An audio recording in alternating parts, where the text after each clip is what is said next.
Hey everyone, it's Dr. Alford. Thank you for joining me today. Coming up in this video, we're going to talk about 7 questions you want to ask yourself what and the whys you want to be an entrepreneur. So stay tuned.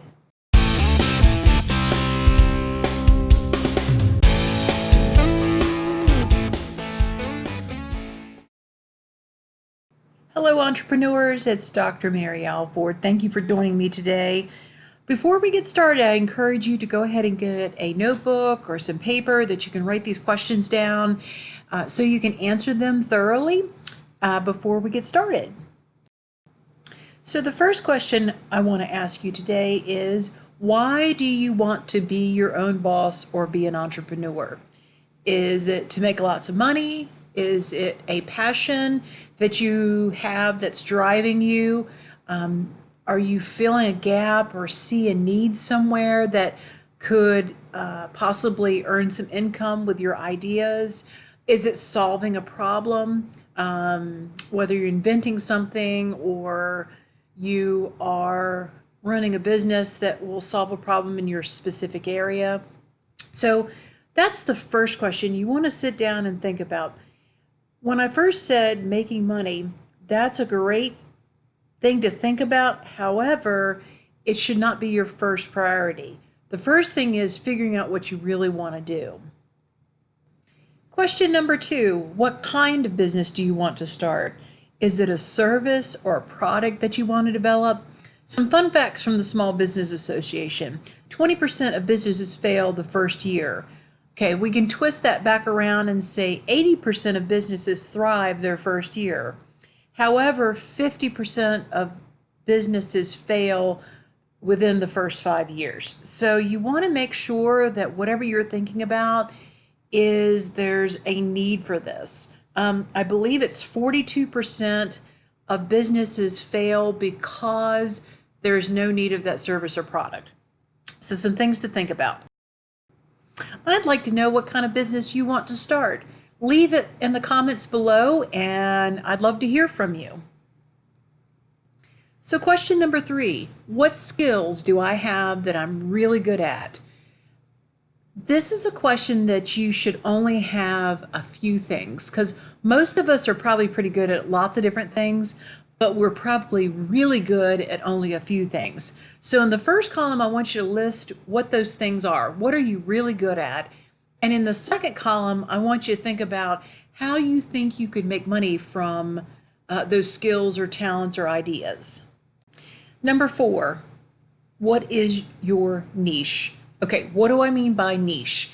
What are you good at that maybe you have a little small market on that you're really good at? For instance, okay, so you like taking photographs.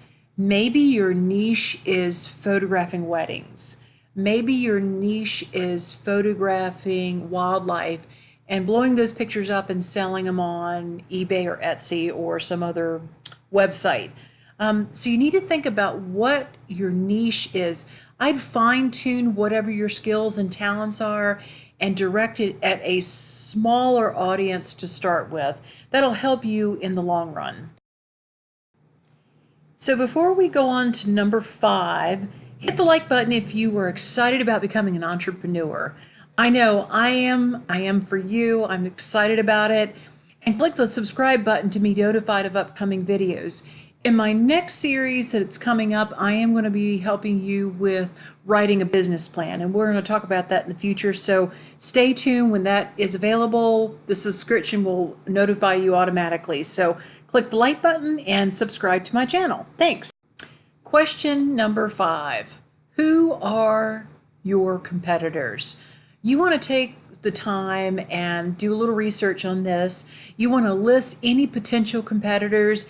You may want to study them. You may want to think about what they're doing that may be different than you. Question number 6, what experience do you have at what you would like to do as a business? Have you done an internship? Have you worked for a company that they do something similar to what you'd like to do? I would encourage you, if you've not done so already, maybe doing some experimental type of things I wouldn't necessarily tell them you want to own your own business, but maybe you want to learn more about that particular thing. If it's selling, maybe you want to work in a retail shop or a boutique or whatever. So you want to think about gaining some experience at what you would like to do. So our final question is number 7. What kind of testing have you done in the marketplace to see if someone is interested in hiring your services or buying your products? You want to be able to test that market and actually see if somebody's interested in paying, giving you their hard-earned cash for your service or the product that you're trying to sell that maybe you've designed or made or those kind of things. So this is really important that you do this. I want to tell you a little quick story about a couple that I knew. This was probably like 20 years ago. There was a couple at my church, and he was in construction, which he'd done all his life. He was really good at it. And his wife was a part-time school teacher as they raised their girls, and they decided to open their own business. Great, perfect. Sounds like a plan. However, they wanted to open a monogramming business. I don't know if they got a loan or used their own money when they did this venture. I never asked that question, but they leased a building and they bought really expensive embroidery computer systems. Back then, computer systems were really expensive for embroidery and those kinds of things. And I remember asking the husband, so where are you going to get your customers? And his answer was that he played golf. And so he was going to send out a mailing list to golfers and country clubs to see if they could get business for doing monogramming shirts and those kinds of things. And he rattled off some statistic that like 3%, if you got 3% of the mailing list, that they'd be doing really, really well. However, in less than 6 months after opening their business, they closed. They lost what they had invested in this business. So what went wrong? So the first thing I think that went wrong was they didn't have a strong business plan. We are going to talk about a basic business plan in an upcoming video. There was no need for their services that they were offering. They didn't know enough about the type of business they were getting into. Neither one of them knew anything about sewing or embroidery, like fabrics and threads. And I know this for a fact because the mother or the wife had asked me if I would sew her daughter's prom dress. And I had thought about it, and then she hands me this expensive Vogue pattern and fabric that they already picked out.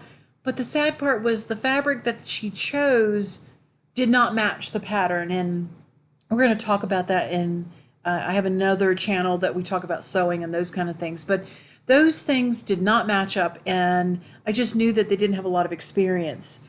And neither one of them had any experience with embroidery. And the final thing, they were relying on only one way of finding customers. So those are some things that you need to think about when you start a business. Those are some things, important things to ask yourself.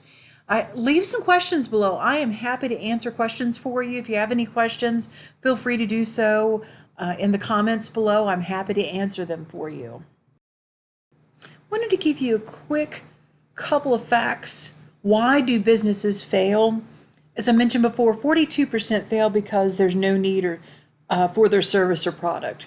29% fail because they ran out of money. 20% fail because they were outcompeted. 18% fail because pricing and costs. 17% fail because they do not have a business model or business plan. On this channel, I'm going to help you with a lot of these types of questions. I want to make a couple of recommendations of some books that I've read that are really good. The first one is by Dale Carnegie, How to Win Friends and Influence People. This is a great read. I'm going to hook up the links in the comments below so you can purchase this. The other book that I highly recommend is by Robert Kiyosaki, Rich Dad, Poor Dad. Great read if you're interested in starting a business. He will give you some food for thought, and I think it's a great read. So thanks again for joining me today. Hit the like button, especially if you're excited about being an entrepreneur and this has been helpful for you. hit the subscribe button. We've got some upcoming videos that'll be useful for you, especially writing a business plan and those kinds of things. If you have any questions, feel free to leave them in the comments below. I hope you have a great day, entrepreneur, and I'm excited for you. So take care, and we'll see you soon.